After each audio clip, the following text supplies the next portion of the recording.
Ladies and gentlemen, my name is Brendan Plays. This is Total Extreme Wrestling, and today it is the big one, Double or Nothing, which of course marks 2 years in this save. We have finally got the 2-year mark in. Wow, it's been a hell of a ride. It's been a lot of fun, and I'm looking forward to continuing on and playing more. But at the moment, the focus is Double or Nothing. Lots happening on this show, so much so we've had to cut a few matches. This has been a bit of a difficult one to book. 3 matches we had to cut from this card. We were going to do the women's tag team title match, Tay J versus Divinity, and the plan was actually for that to be more of a squash, like 5 to 8 minute match, quick, destructive win by Divinity. But didn't have time for it in this card. We were going to do Ricky Starks, Orange Cassidy. That was more of a, if we had time, we'll throw it in there. It's more, it's probably a Dynamite level match, so it's not too big of a loss. And I wanted to do Athena and Britt Baker. I was actually going to put this just on the pre-show. But what we found, and this is a bit of a problem that we had last pay-per-view, we just continued to, burn out the crowd a little bit too much. And that's kind of been a bit of a major problem. It's been dragging our show quality down a little bit, because our pay-per-views are 4 hours plus pre-show stuff. It can be 4.5, 5 hours long. And as we know in real life, it's hard to sit through that length of show. Hence why we're getting penalized in the game. So we've had to cut some of that stuff that isn't necessary and might even be better suited elsewhere. So we're going to cut that. We're going to have it on Dynamite and Rampage instead to beef up those shows and hopefully have a better overall Double or Nothing experience. So with that being said, 3 matches cut, so that means we've got a pretty heavy loaded card, and we definitely do. We had to kind of weigh up as well. We're going to do Paul White and Ethan Page. The big decision was, do we cut that match or do we have that on the pay-per-view? Considering that it's had a fair bit of build, obviously been back and forth on Dark and a little bit on Rampage and stuff with Paul White and Ethan Page kind of bickering about, the All-Atlantic Championship Tournament, that scenario. It's had some build, and I thought having Paul White being on pay-per-view makes him appear a bit more special because he doesn't really wrestle much, and it would also be a nice little win for Ethan Page after all the crap that he's had to eat throughout the entire tournament. He has lost every match, so we decided to keep that. That was the tough one. So out of the 4 matches that we were weighing up, 1 had to stay, 3 had to go. We end up staying with Paul White and Ethan Page. All right, let's jump into the card. So lots happening. Hopefully it delivers. It should be a pretty solid show. I don't think there's any matches apart from the one we mentioned that are probably going to suck. So we'll see. Let's jump into the opening promo and video package 75 for that one, just hyping up the card and getting things underway. First match of the show will be Park and Sammy Guevara, the ladder match, a part of the All-Atlantic Championship Tournament. The tournament, of course, is over, but these guys have been feuding within the tournament, so let's see it. 84 rated match to kick us off. So Sammy Guevara and Park, ladder match, 20 minutes. Sammy Guevara grabs the win and ends up winning the best of 3 series between these two. So they will split one apiece throughout the tournament and on and outside the tournament as well. Now the last match between the two, it's a ladder match, and Sammy gets the ultimate win. So Sammy, slightly more popularity than Park. He's probably struggled a little bit more with momentum compared to Park, so I figured it would suit Sammy to get a win here, because Sammy, he did lose to Park and he lost quite a lot of popularity from doing so. So this is a way to kind of reward him, give him a win back. In the end though, Park 89 and Sammy 83. So Park did outperform him, and 84 rated for that match is really good. All right, next up, Christian Cage hypes up Andrade and Miro. So that of course will be the final of the All-Atlantic Championship Tournament. It's a heel versus heel match, so I feel like that's going to bring it down a little bit, unfortunately. But that's just kind of been the way the tournament has kind of transpired. These two guys have probably been the 2 best in the tournament overall. Yeah, Park could be, you could say him as well. So I felt as though they both deserved to be in the final. So let's see it. Okay, so Miro and Andrade, 79 rated. Andrade winning the All-Atlantic Championship. So big decision. Was it going to be Miro? Was it going to be Andrade? For me, we had Andrade get the screw job finish. Christian Cage interfered, distracting Miro. Andrade got the roll up, stole the win, wins the title. So not a perfectly clean finish. Don't think it deserved to be, but we did ask Miro. We said, Miro, can you please put over Andrade? Will you agree to it? And he did. So luckily, Miro won't be too upset about it. He did agree to put over Andrade, and that should help Andrade catapult him to the next level. I like this because now it gives Christian's new stable, the Christian Coalition. They've got a championship now within the group. They've got their big star in Andrade. Helps promote Andrade. Christian can brag for months about how great he is.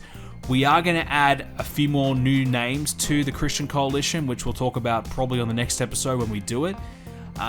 So we're going to strengthen and broaden that group out, and hopefully that, this championship within the group does elevate it. The trios title is coming as well. That could also really benefit as well. And for Miro, well, I think I'm just going to keep him in main event status. Once we have a babyface champion, definitely we'll be looking at having Miro competing and feuding for the world title. He's definitely on that status. And we actually did discover, though, that Miro, surprisingly, is starting to decline. So he's getting penalized for declining physical ability. He's only 37 years of age. So that's really, really young to be declining.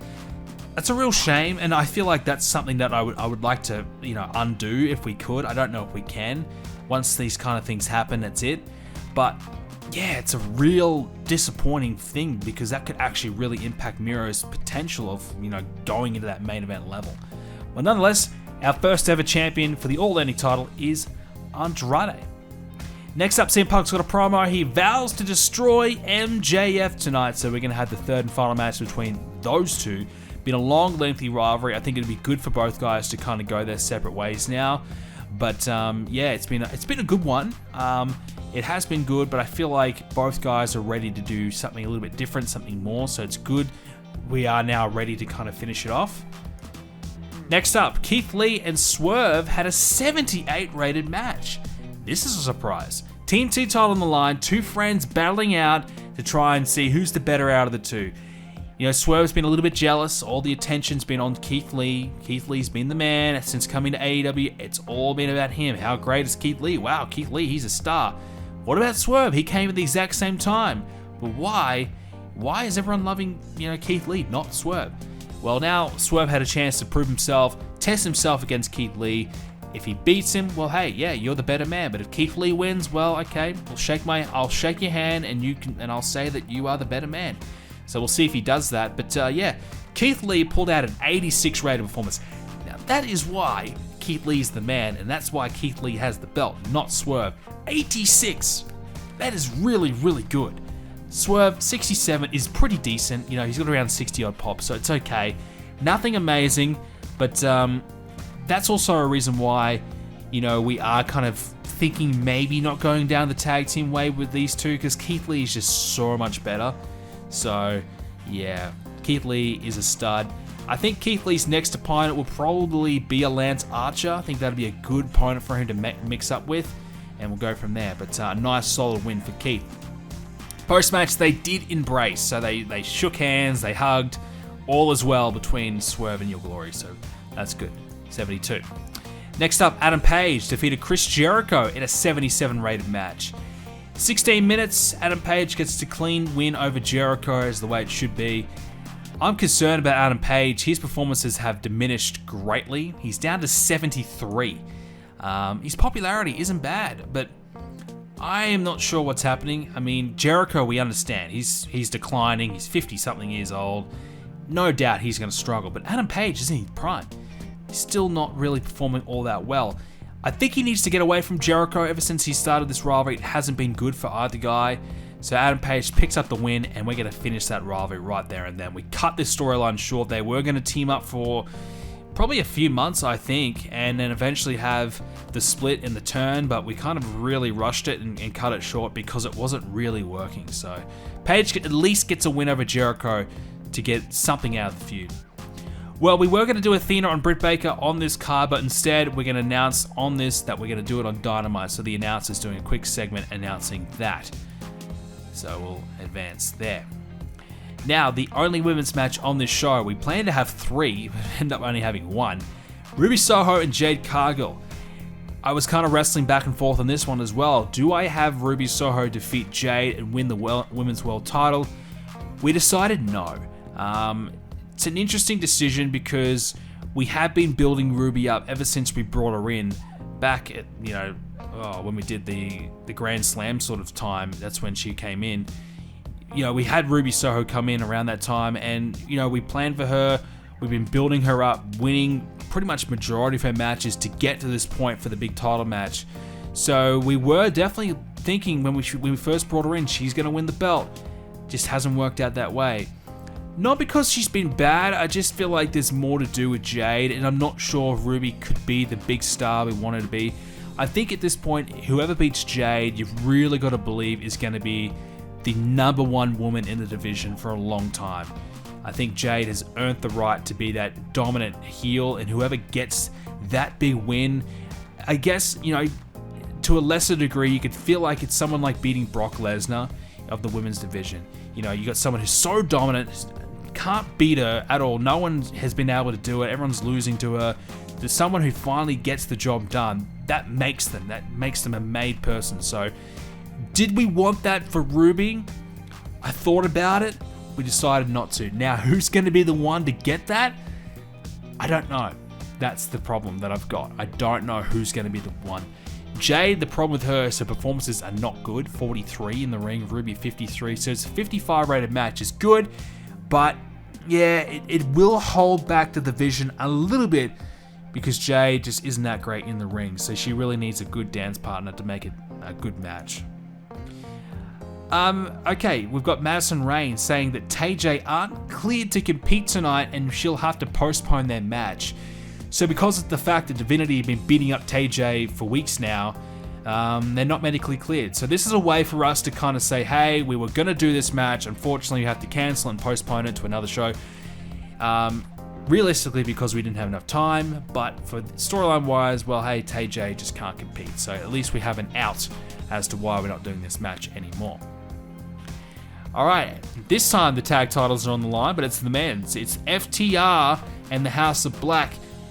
I did it. FTR are the brand new AEW World Tag Team Champions. So we went for it. I decided it was the right thing to do. Give FTR the belts. Their performances have really skyrocketed in the last couple of months. They definitely deserve some sort of big prize. They've kind of been one of our best tag teams throughout the entire save, but we just have never pulled the trigger on them, really. We went with the Young Bucks for a fair while, and FTR kind of missed out. So now, FTR gets the win. The House of Black, a short title reign, almost transitional-like, I would say, which is a bit of a shame. I feel like they deserved a longer reign. Malachi Black 75, Darby Allin 72. It's not bad. Malachi Black hasn't impressed me that much, whereas FTR are certainly on the rise. I just feel like at this stage, FTR need the belts more than House of Black. I think the House of Black, there's still more for them to kind of accomplish without the belts. FTR have been floundering around for a while. They need something like this to kind of get them to that next level. So hopefully it helps them because their popularity is stagnated. We haven't been able to really elevate them any further than the 70 mark, even with the Pinnacle's help. So hopefully this is something we can do to get them up there. But a good solid win. 82 rated match is great. So good signs to come for an FTR reign. Post-match, in the backstage locker room, FTR, they start celebrating with the rest of the Pinnacle, and they end up leaving the arena to go to the casino, because we are in Las Vegas. So they decide to leave the building to go celebrate. No MJF, of course, because his match is coming up. So this is a way to kind of say, hey, MJF, he can do his thing tonight. He'll fight alone. So this is a way where we can have CM Punk, MJF one-on-one without the Pinnacle's involvement. So they've actually left the building, they've left to go to the casino, kind of so caught up in the moment about the fact that they've won the belts that they forgot about their leader. They forgot about MJF.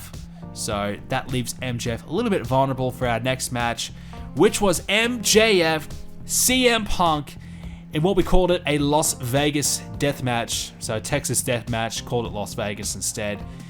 CM Punk defeating MJF. So CM Punk gets the overall win for the feud. MJF was pinned, could not beat the 10 count. 88 rated match. Excellent. Great way to close out the story. Great way to finish it off. MJF 80, CM Punk 79. So the performances weren't that stellar, but the storyline, he was good enough to really drag it up to an 88. Can't complain with that. That's a great result. Been a good feud. Definitely, their real life feud was probably the best feud AEW's produced. So it's never going to live up to that sort of, expectation for in our game. How do we replicate that? You can't. So we kind of modified it a little bit where we had CM Punk kind of fighting more of the Pinnacle rather than fighting MJF. But in the end, it did, of course, become MJF and CM Punk more so. That was the main point.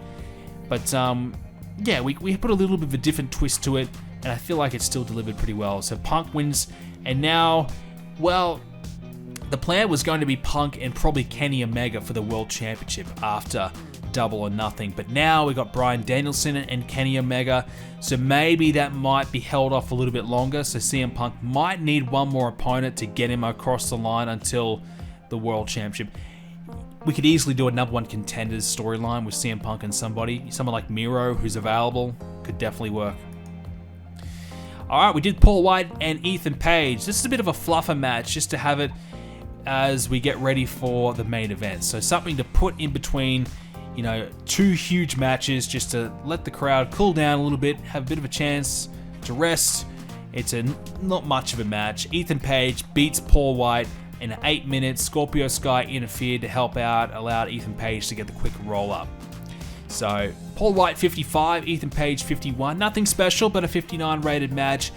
And as a bit of a thank you to Ethan Page for losing every match in the tournament, at least he gets something out of it. And Paul White's got plenty of popularity to give. And I thought this was I'm going to say honestly, a bit of a clever way to use Paul White. Rather than him, randomly just been thrown into a match. Well, he's been an analyst. He's been the guy that has kind of broken down the tournament. Who's doing well, who is doing bad. He's been that, that analyst in regards to the All Atlantic Championship tournament. Very critical of Ethan Page and how he's performed, so Ethan Page gets pissed off about it, and they end up agreeing to a match. And Ethan Page gets the big win, so at least Ethan gets something out of the tournament. Okay, main event time, Blood and Guts. We've got the hype video for it, 77. Big risk putting the Blood and Guts match in the main event. You never know how it's going to go with 10 guys involved. I'm hoping that it does at least 85 because we've got MJF and Punk's delivered. If we can get 85 out of this match, we're going to have a really, really good card. So let's see it. So the main event, Blood and Guts, 75. Oh no. It bombed. It bombed because Adam Cole has sustained chronic lower back pain. Adam Cole has received a major injury. Whenever you see chronic, you need to panic because it could really be bad. It might not be too bad, but sometimes it could be a year-long injury. So, oh boy. Look, in the end, the Blackpool Combat Club, Claudio, Bryan Danielson, Jon Moxley, Eddie Kingston, and special guests of Samoa Joe teaming up for them tonight, took on the Elites, Adam Cole, Kyle O'Reilly, the Young Bucks, and Kenny Omega. The performances, O'Reilly 78, Omega 94, Young Bucks 86-89, Adam Cole still 84 despite the back pain, Eddie Kingston 67, we knew he'd drag it down, Joe 68 was a bit lousy, Moxley 81, Danielson 93, and Claudio 78. Still, to get 75 breaks your heart. It really does. Eddie Kingston took a big bump during the match, but in the end, I really feel like the Adam Cole injury brought everything down. Segment rating was penalized by being disrupted by injury, so that definitely didn't help at all. Yeah, that's really disappointing because you felt as though this match had the makings to be something really special. One injury can change the course of it. It's interesting because, in real life, the Blood and Guts match, when you had Santana, I think it was, go down with injury, it really kind of impacted the match quite a lot for a while there. It kind of disrupted it fairly, for a fair bit. So I do understand why the penalty kind of is in place. Still though, it breaks your heart. In the end, the Blackpool Combat Club did win. So we had Bryan Danielson, he was the one who got the win for his team. as a way to kind of set him up for a match with Kenny Omega post Double or Nothing. So a big major win for the Blackpool Combat Club to really put them over as a group as well. They're still a relatively new group in our game, so this win really puts them over. So hopefully the Adam Cole injury isn't too bad. And there's backstage heat on Jon Moxley because his botch caused Adam Cole to get hurt. Well, the EVPs, they might want to get Moxley out of there after that one. So Moxley's to blame. Oh boy. Well, despite all that, we only got 81. The main event killed the show. Well. Sammy and Park 84, Punk MJF 88, FTR House of Black 82. Great matches. A couple other 70 rated matches, but the main event only getting 75 really hurt the match, the card considerably. So that's disappointing. It really is disappointing. I'm going to give Park some praise. He had a really good performance. I'm going to give Miro some praise because he put over Andrade. And, I'm going to give Bryan Danielson some praise as well because he carried his team to a good performance despite the fact their match did suck. So Park seems pleased, Miro's pleased, and Danielson's very happy. Well, so he should be. Alright, so before we look at anything, we have to know how bad is the injury. Oh, do I want to see Adam Cole? Okay, thank God. Only 32 days, so 1 month where he's not going to be able to work at his best. Phew. Okay, that is fine. We can live with that. 1 month is fine. You get worried when you see chronic. You never know how bad it's going to be. It could, look at Thunder Rosa. She had that issue for a majority of the save. It ruined her. So at least he's okay. 1 month, we can deal with that. Let's look at some results. So Shane Strickland, he's changing his style. Chris Jericho's a big fan of Swerve as well. The pay-per-view buy rate, well, we had 346,000 buys. Whew, that is a lot. That is a lot of buys. So we'll see how much money that generated. Some other stuff there, all this kind of old news. One contract thing to sort out. Santana, there he is. We got to give him a new contract. So we're going to extend him and 2-year deal for him. And we're going to bring in Takeshita as well for some, some one-off sort of matches, a month or two. He's got no popularity in the US, but he's kind of a bit of a fan favorite for all the great matches that he put on in real life. So I decided, why not bring him in for a little bit, have some matches, lose to a few guys, maybe on Dark or something, and maybe build him some popularity in the US. But okay, big results in terms of pay-per-view buys, and it is... let's have a look. $624,000 in pay-per-view buys, and considering in February when we had Revolution, we had 400,000, so major increase. Now, one thing we did do is our pay-per-view, we sold out the T-Mobile Arena, which holds 20,000 in attendance. What we did do is change our ticket prices. So for our pay-per-views, I usually have it at normal, and you can get about 43,000 people. We would have sold out a stadium. So I figured, okay, not realistic to do a stadium, but could we sell out T-Mobile 20,000? Yes. So what I did is I'll do a premium. So I'll charge people more money for the pay-per-view, and we still would have sold 27,000 tickets. So we still turned 7,000 people away. But what we did end up doing is selling a lot more, 20,000 tickets for a lot more money. And you can see our ticket sales for this month, considering we still have a week to go, is 1.7 million.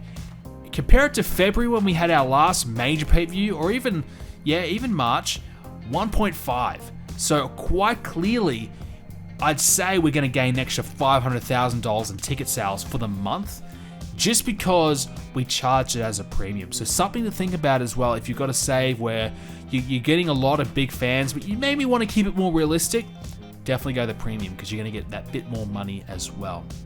So let's look at some popularity changes. Obviously, we had some big moments that took place. Adam Cole up to 85. Adam Page back to 80. I think he was... No, okay, so he's always been around there. So his popularity has dipped a little bit in recent times. Andrade obviously got the big win over Miro. Well, he's already had a big month. He's had some big wins. So he started the month at 68. He's now at 76 in a lot of areas. So he's the all-ending champion. And as I said, I really feel like this is going to be huge for his career. He's now gone from being a star to a major star, which is also a big move as well for him. Danielson to 82, 83. FTR, we mentioned it earlier, we struggled to kind of gain the popularity. Still the same, they're around just the low 70s. Jericho, despite the loss, he's still got 80 popularity. He had 85 at the start of the month, so we have tried our best to help out Adam Page. But yeah, so CM Punk at 85, Moxley around the 80 mark, Keith Lee, he's considered to be a major star now as well, retaining the TNT title. He's got 72. So keep that in mind, 72 popularity, performing at 86. That is why he's getting the big push. Kenny Omega 85, Malachi around 76. So he did lose to FTR, and his popularity has taken a bit of a hit in recent times. It was about 78, back down to 76. So it's not that big of a deal. He can live with that. Miro, who's been a bit up and down as well. He was at 82 a while ago, now hovering around low 80s, high 70s in a couple of areas. So still pretty good, despite a couple of losses recently. He didn't lose any matches at all in the TNT tournament, so I think he'll be okay. Andrade with a win. He did lose to Keith Lee a while back at the last pay-per-view, so after that though he went undefeated in the tournament, so until the finals. So you can't complain with that. That's pretty good. MJF 84, still good. Park 75, Sammy 77, 78.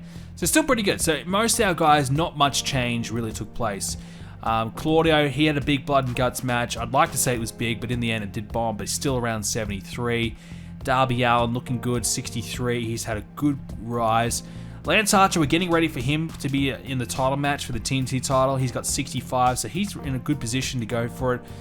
Samoa Joe, I'm going to have to put him in the very big disappointment basket. He has not done well since coming in, but it does have 72 pops, so he's still doing well, but I'm still disappointed in him. I still expect more out of Samoa Joe, one of my favorites in the last number of years. He's not done that great at all. Further down the card, well, a lot of these guys didn't get a chance to feature on the show. We got Swerve, he's got 66, 67. Kyle O'Reilly, 64. They had some opportunity. Eddie Kingston, he had the big main event match, so he's up to 53.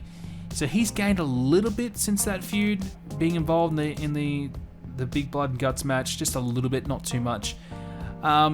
Ethan Page, so he got the big win over Paul White, and he's gone from 49 to about 52, 53. So that's good signs. Now, I didn't see Paul White and the damage that he suffered, but yeah, that's good. Yeah, Paul White, he had 71, so he's lost probably 3 to 4 pop, giving it to Ethan Page. Well, that's the way it should be. Paul White, veteran, 50 years of age now. It's time for him probably to retire. Great way to put over a young talent. Ethan Page, 32 years of age, got a lot of potential, a lot of upside, and yeah, this might be what he needed to kind of get him out of the mid-card of hell and move up to maybe that upper mid-card sort of level. So 52 pop now, probably has enough to be a bit more of a major player. Definitely could have some more quality feuds with different opponents as well. So that's really good stuff, and that's good signs. Lastly, we'll take a quick look. We had Ruby Soho. She had the big loss to Jade, 43. So a little bit disappointing there. Where is Jade? Has she gone up even further? Yeah, so Jade. There you go. Jade Cargill is the first woman to have gone from the recognizable to the well-known category. So from that lower mid-card to mid-card. So first woman to actually get there, which is a pretty impressive achievement. I mean, she's beaten pretty much everyone. 6 wins, 1 loss since we restarted the save. She's got 46 popularity, 53 in the Southeast. So probably deserving, and she's gained 2 points this month. So there you go. So Jade has achieved a pretty big feat there, actually. I'm quite impressed by that.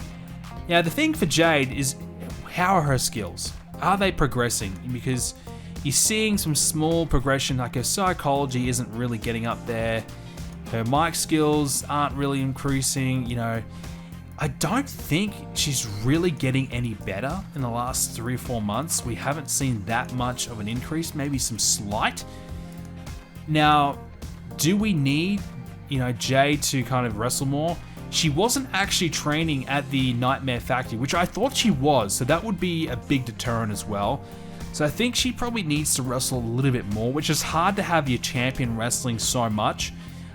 She's a bit more of a victim of the fact that she's, more of an attraction, so she doesn't wrestle enough. But I thought she was already attending the Nightmare Factory, but she wasn't, so hopefully putting her there might increase her skills. But okay, we've done Double or Nothing now, and it's time to move on to our next pay-per-view. So Double or Nothing's finished. Next up, it is Fyter Fest. So about 5 weeks away, we have our Fyter Fest pay-per-view, then Fight for the Fallen. We might even change the names of these. AEW's done a few different ones, like Quake by the Lake and stuff. We'll have a think about it, but at the moment, that's what we've got planned. And then later on in the year, you've got All Out, Grand Slam, Full Gear, and probably Royal Flush again if we do continue to play on that long. So, yeah, looking forward to seeing how the next few weeks go. Lots of different stuff to kind of get to. We've got the Trios Championship we need to start doing something for. We've just done a big tournament, so do we do another tournament? Or do we kind of just find the best 2 trios and battle it out for the belts? Probably the way to go. I feel you don't want to oversaturate with too many tournaments. We could have done the Owen Hart tournament as well. We end up never doing that. So we still have that up our sleeve if we want to. I feel like AEW did absolutely nothing with it. So I feel like if we were going to do it, we'd actually make it be meaningful. That might be the way to crown the next #1 contender for the World Championship. There's an idea. So that's something we could potentially do as well. It's up our sleeve anyway, so we have that if we want it. But yeah, new All-Atlantic champions Andrade, so he'll need a new first opponent. I'm sure we can think of someone that can definitely face him. Keith Lee probably will take on Archer. Jade, she'll need a new opponent now. Women's World Tag, she'll have that match with Divinity. Kenny Omega, probably heading towards that Bryan Danielson sort of situation. Do you wait until All Out before you do that big rematch? That's also, a bit of something you have to kind of think about. New World Tag Team Champions with FTR, lots of potential opponents for them we can look at. I'm definitely thinking of maybe turning a couple of teams into the division, especially Proud and Powerful being one. So Proud and Powerful and FTR, that would be a really good feud for a while there. And as we said, the trios, and Ricky Stark still has the FTW World. He'll defend that against Orange Cassidy next up. But ladies and gentlemen, that's the pay-per-view. Wasn't exactly the pay-per-view we're looking for. It was good, but the main event let us down. But hey, all the results, the buy rate, everything like that, the money we made out of it was really positive because our money situation has not been good. The only thing that's keeping us afloat is CM Punk's merchandise sales. And let me tell you, that is a fact. That dude is selling $600,000 of merchandise to us, $1 million in total. So he's keeping us afloat. So now we've got a bit more money up our sleeve thanks to some good, strong buy rates and ticket sales. So we should be pretty comfortable for a while. But ladies and gentlemen, thank you so much for watching this episode of Total Extreme Wrestling. If you did enjoy it, leave a like on it and subscribe to see, what will be the build up towards Fyter Fest. Thanks guys. See you next time.